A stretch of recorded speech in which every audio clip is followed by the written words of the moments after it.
नमस्कार, स्वागत है आप सभी का एवन टीवी में। मैं हूं आपके साथ उमंग माथुर और आप देख रहे हैं एवन उत्तराखंड। बुलेटिन की शुरुआत करेंगे, लेकिन पहले नजर डालेंगे इस वक्त की सुर्खियों पर। उत्तराखंड में 5वीं विधानसभा के नवनिर्वाचित विधायकों का शपथ ग्रहण। प्रोटेम स्पीकर ने दिलाई शपथ। भाजपा के 47, कांग्रेस के 19, बसपा के 2 और निर्दलीय 2 प्रत्याशी जीते हैं चुनाव।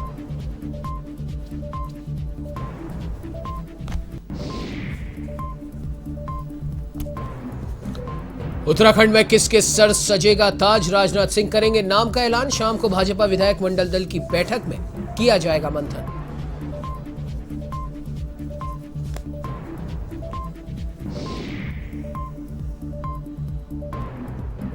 उत्तराखंड में कांग्रेस की हार पर मंथन। राजधानी देहरादून में समीक्षा बैठक। प्रभारी देवेंद्र यादव और अविनाश पांडे की मौजूदगी में सभी बड़े नेता रहेंगे मौजूद।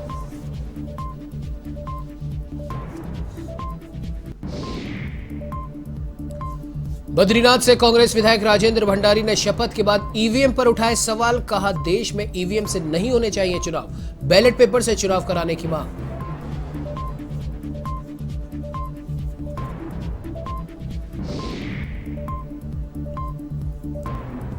उत्तराखंड में रोडवेज कर्मचारियों का कार्य बहिष्कार। नियमित वेतन, संविदा कर्मियों को नियमित करने और एसीपी में हो रही कटौती को लेकर किया प्रदर्शन। देहरादून कूच करने को लेकर दी चेतावनी।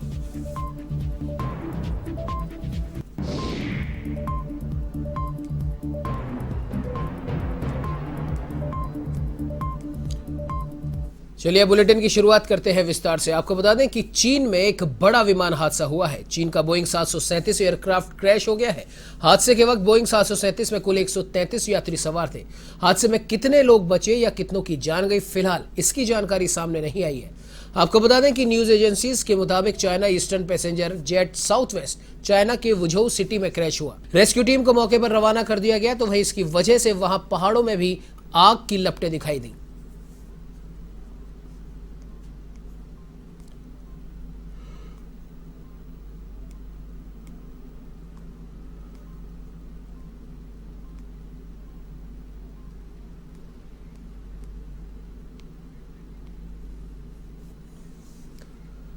तो उत्तराखंड के मुख्यमंत्री का ताज किसके सर सजेगा, इसका फैसला आज भाजपा विधायक मंडल दल की बैठक में हो जाएगा। बैठक में केंद्रीय पर्यवेक्षक एवं रक्षा मंत्री राजनाथ सिंह मुख्यमंत्री के नाम का ऐलान करेंगे।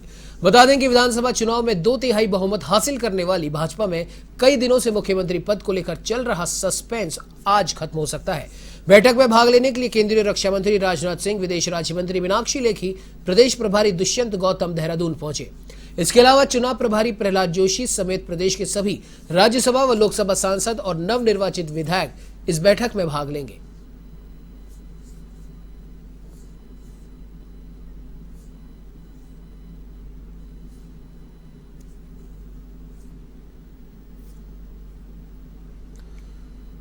तो आपको बता दें कि आज भाजपा विधायक दल की बैठक होनी है और उसी बैठक में उत्तराखंड का अगला मुख्यमंत्री कौन होगा, उसके नाम की घोषणा केंद्रीय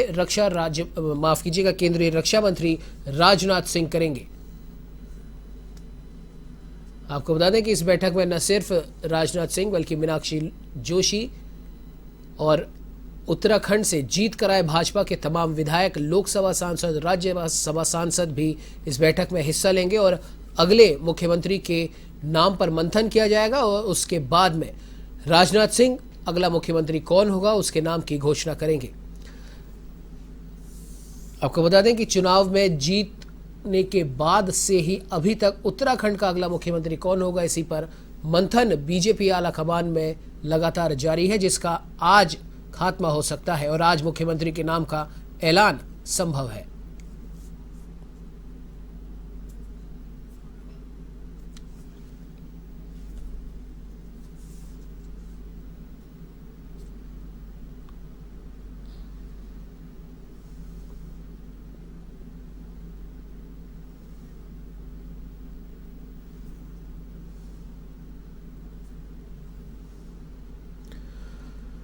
विधानसभा चुनाव में 2/3 बहुमत हासिल करने वाली भाजपा में कई दिनों से मुख्यमंत्री पद को लेकर चल रहा सस्पेंस आज खत्म हो सकता है।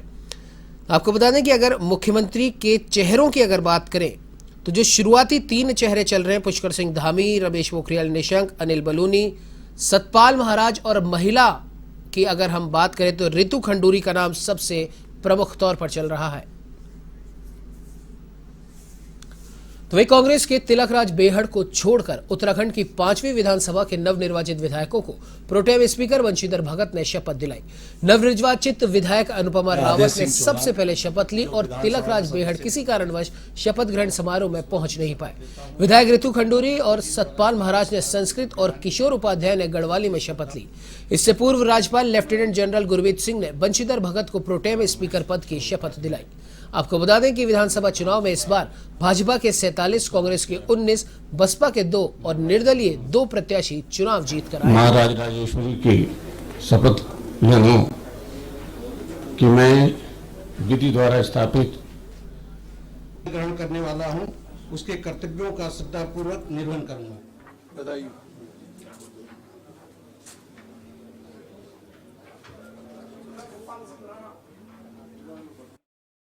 तो इस खबर पे ज्यादा जानकारी के लिए हमारे साथ एवं संवाददाता यशराज आनंद फोन लाइन पे जुड़ चुके हैं। यशराज, आज सबसे पहले तो राज्यपाल ने प्रोटेम स्पीकर बंशीधर भगत को शपथ दिलाई, फिर उसके बाद में बंशीधर भगत ने तमाम जो विधायक जीत कर आए हैं, भले वो कांग्रेस के हो, बीजेपी के हो, बीएसपी के हो या फिर निर्दलीय, उन सबको शपथ दिलाई। और क्या कुछ अपडेट है यशराज इसके अलावा?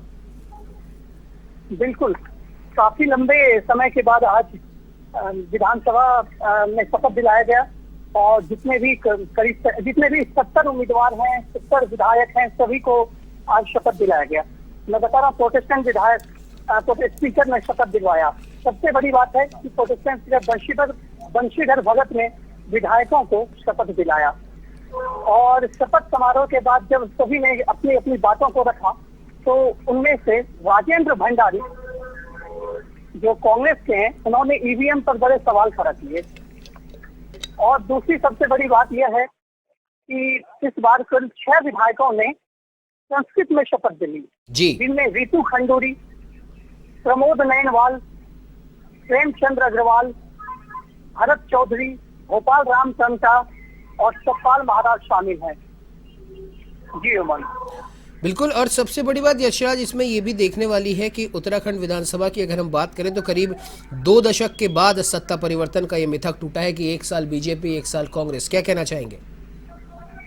बिल्कुल, उत्तराखंड में 2 दशक बाद ही ऐसा हुआ है कि एक बार बीजेपी, एक बार भाजपा के बाद दोबारा बीजेपी के सरताज है। तो इसके सबसे बड़ी बात जो वजह जो होती है, सबसे बड़ी इसकी कारण यह है कि यहाँ पर भाजपा ने जो अपने काम को किया है, पहाड़ी क्षेत्र हो चाहे मैदानी क्षेत्र, दोनों पर भाजपा के काम का असर बिल्कुल देखने को मिल रहा है। तो इसलिए यह कहीं से भी कहना गलत नहीं होगा कि भाजपा के काम को देखते हुए इस बार भाजपा को जीत मिली है। लेकिन उसी के साथ साथ मैं बताना चाह रहा हूँ कि शहजाद जो बीएसपी के हैं, उन्होंने ईवीएम पर भी बहुत बड़े सवाल खड़े किए थे और उन्होंने कहा कि ईवीएम से चुनाव होना ही नहीं चाहिए। उसी तरह राजेंद्र भंडारी ने भी ईवीएम पर सवाल खड़े करते हुए आज कहा कि इस ईवीएम से चुनाव भारत में बंद होना चाहिए। जिन देशों में ईवीएम का इजाद हुआ, उन देशों में अब ईवीएम से नहीं बल्कि बैलेट पेपर से अब चुनाव हो रहा है। तो इसीलिए यह देखना है कि अब आगे क्या होता है। जी उमंग। जी बिल्कुल यशराज, हमारे साथ जुड़ने के लिए, तमाम जानकारी साझा करने के लिए आपका बहुत बहुत धन्यवाद। चलिए बढ़ते अगली खबर की ओर। आपको बता दें कि उत्तराखंड विधानसभा चुनाव को लेकर कांग्रेस अब मंथन करेगी। इस बैठक में प्रदेश प्रभारी देवेंद्र यादव और राष्ट्रीय महासचिव अविनाश पांडे राज्य के नेताओं के साथ हार के कारणों की समीक्षा करेंगे। आपको बता दें कि विधानसभा चुनाव में कांग्रेस को हार का मुंह देखना पड़ा था। उत्तराखंड में कांग्रेस को 19 सीटों पर ही संतुष्ट होना पड़ा। इस दौरान कांग्रेस के पूर्व मुख्यमंत्री हरीश रावत सहित प्रदेश अध्यक्ष गणेश गोदियाल भी चुनाव हार गए। प्रदेश में कांग्रेस की इतनी बुरी हार के बाद नेता प्रतिपक्ष की कुर्सी पर अभी सियासी घमासान मचा हुआ है।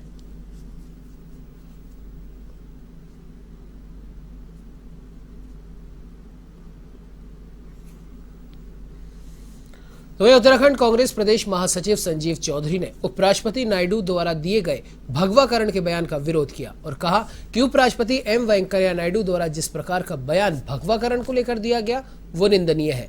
उन्होंने कहा कि भारत सांस्कृतिक प्रधान देश है और इस देश में संस्कृति, भौगोलिक, राजनीतिक, सामाजिक चीजों का समावेश कर ढांचा तैयार होता है। उन्होंने कहा कि इस देश में हिंदू, मुस्लिम, सिख, ईसाई सभी धर्म के लोग रहते हैं और ये देश एक समावेश का देश है। देखिए, भारत एक संस्कृति प्रधान देश है और यहाँ अनेक संस्कृतियों को मिला करके इस देश की भौगोलिक, राजनीतिक, सामाजिक ढांचा तैयार होता है। हम किसी एक विचारधारा को लेकर ये देश नहीं चलाया जा सकता। ये देश समावेश का देश है। इस देश में हिंदू, मुस्लिम, सिख, ईसाई, तिब्बती, फारसी और तमाम दुनिया की प्रजातियाँ रहती है। जिन्होंने देश की आज़ादी में बलिदान दिया वो भी हर जाति वर्ग के लोग थे, हर धर्म के लोग थे। तो केवल एक मानसिकता तैयार करके, लोगों को धर्म के आधार पर लड़ा करके, लोगों की मानसिकता एक धर्म के आधार पर चलाकर देश को एक धर्म के आधार पर बांटने का जो काम भारतीय जनता पार्टी के नेता कर रहे हैं, ये बहुत ही गलत है। खबर राजधानी देहरादून से है, जहां बद्रीनाथ से कांग्रेस विधायक राजेंद्र भंडारी ने शपथ के बाद ईवीएम को लेकर सवाल उठाए। जी हां, उन्होंने कहा कि देश में ईवीएम से चुनाव नहीं होने चाहिए और बैलेट पेपर से चुनाव कराने की उन्होंने मांग रखी। उन्होंने कहा कि ईवीएम में गड़बड़ झाला है। भाजपा ने चुनाव में डिस्टॉर्टेड परिपाटी शुरू कर दी है, भंडमाल और ईवीएम गुरु के नाम से, जो कि दोनों के दोनों आज भाजपा के लिए देवता समान बने हुए हैं, जिनकी कृपा से आज चुन के लोग आ रहे हैं। परंतु जिन देशों ने ईवीएम बनाया उन्होंने तो बैलेट से चुनाव शुरू कर दिया है। परंतु इस देश में आज भी ईवीएम से चुनाव हो रहा है, जिनके लिए सारा विपक्ष कह रहा है कि ईवीएम से चुनाव नहीं होना चाहिए, बैलेट से चुनाव होना चाहिए, फिर भी ईवीएम से चुनाव करा जा रहा है। मेरा मानना है कि ईवीएम के अंदर बहुत बड़ा गड़बड़ झाला है, घोटाला है और ईवीएम को हटा के बैलेट से चुनाव होने चाहिए, तभी इस देश में स्वस्थ लोकतंत्र की स्थापना हो सकता है, निर्माण हो सकता है। तो वहीं जिला विकास प्राधिकरण के विरोध में अल्मोड़ा में नगर पालिका अध्यक्ष के नेतृत्व में बैठक का आयोजन किया गया, जिसमें आपको बता दें कि आंदोलन की आगामी रणनीति तय की गई।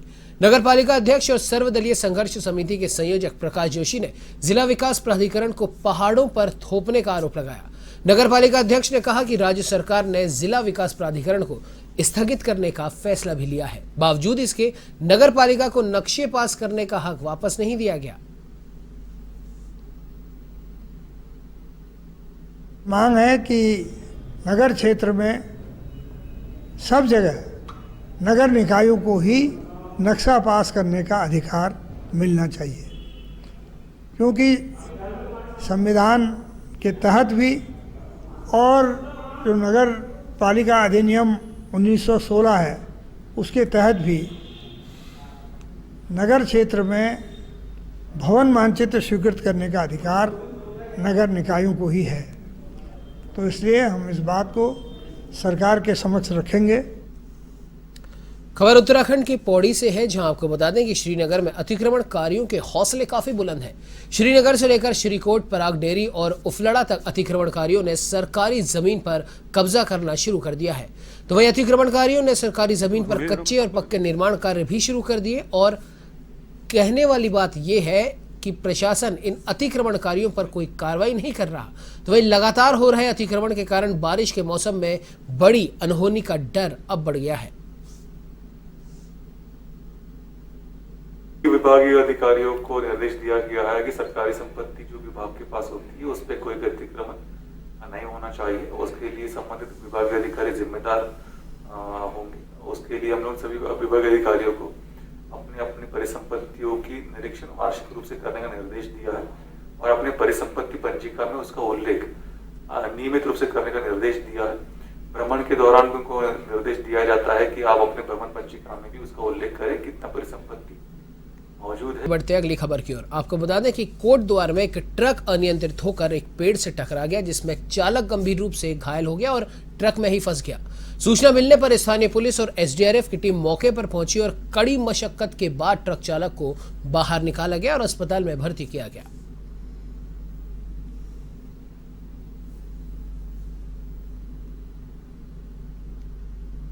जो रोड ट्रैफिक एक्सीडेंट बताया जा रहा है, लड़के को चोट लगी है राइट लेग में, बोन एक्सपोजिंग इंजरी है, भर्ती करा जा रहा है इन्हें ऑर्थोपेडिशियन के अंडर। अभी एक बार हम एक्सरे वगैरह हो जाए, इन्वेस्टिगेशन हो जाए इनकी, तो बता पाएंगे। वहीं उत्तराखंड के अल्मोड़ा में रोडवेज कर्मचारियों ने 3 सूत्रीय मांगों को लेकर 1 दिन का कार्य बहिष्कार किया। आपको बता दें कि कर्मचारियों ने नियमित वेतन, संविदा कर्मियों को नियमित करने के साथ ही एसीपी में हो रही कटौती को लेकर भी मोर्चा खोल दिया है। कर्मचारियों ने कहा कि उनकी मांगों को जल्द से जल्द पूरा किया जाए, नहीं तो वे देहरादून कूच करने के लिए मजबूर हो जाएंगे। हमारी मांगे पूरी हो। सर्वप्रथम तो पहला मांग पत्र ये है कि हमें समय से वेतन मिल जाए, क्योंकि बार बार हमारा वेतन 2-2, 3-3 महीने विलम्ब से दिया जा रहा है। उसको प्रतिफल आ जाए, 1 से 7 के बीच में हमारा वेतन हम लोगों को दिया जाए। और दूसरा हमारा है कि जो वायु स्रोत और संविदा एजेंसी के लोग हैं उनको नियमित किया जाए। और ACP वाला मामला है जो शासन द्वारा हमको दिया गया है, निगम प्रबंधन तक आज तक दिया गया, आज उसकी कटौती हो रही, उस पर तुरंत रोक लगे और ACP तुरंत हमारे ऊपर लागू हो। और इसी तहत हमारा प्रथम चरण का आज आंदोलन डिपो स्तर पर 1 दिन का कार्य बहिष्कार चल रहा है। इसके बाद हमारा 23 तारीख को मंडलीय स्तर पर कार्य बहिष्कार है। उसके बाद 28 तारीख को हमारा सचिवालय कूच का कार्यक्रम है।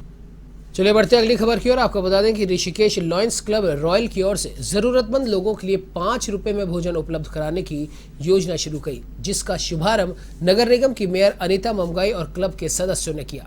आपको बता दें कि सब्जी मंडी के सामने क्लब की रसोई से बने स्वादिष्ट भोजन से अब सैकड़ों लोग लाभान्वित होंगे और क्लब की महत्वाकांक्षी योजना की शहर की विभिन्न संस्थाओं ने खुले दिल से प्रशंसा की है।